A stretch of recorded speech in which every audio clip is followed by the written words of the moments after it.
Good day! I am George C. Omongos Jr. I am Johanna Melquisadio. I am Reza Michelle Lisona. And Raymond Jade Silvosa.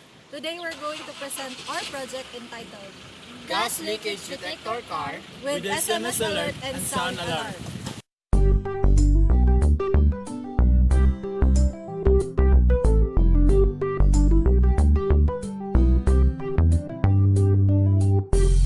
The prototype design of the gas leakage detection system uses a MQ3 gas sensor to detect different combustible gases, especially LPG.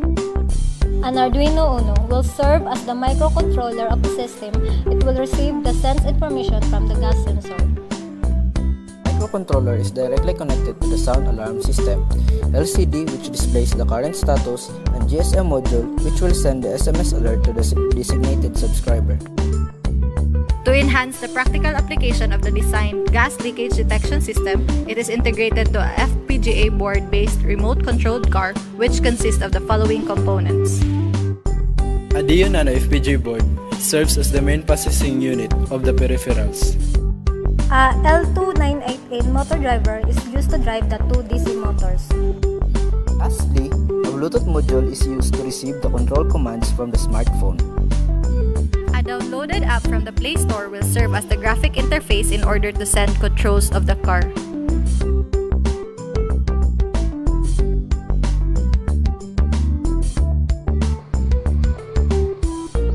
The practical testing of the system was done using butane-based lighter, which forms an ingredient of LPG.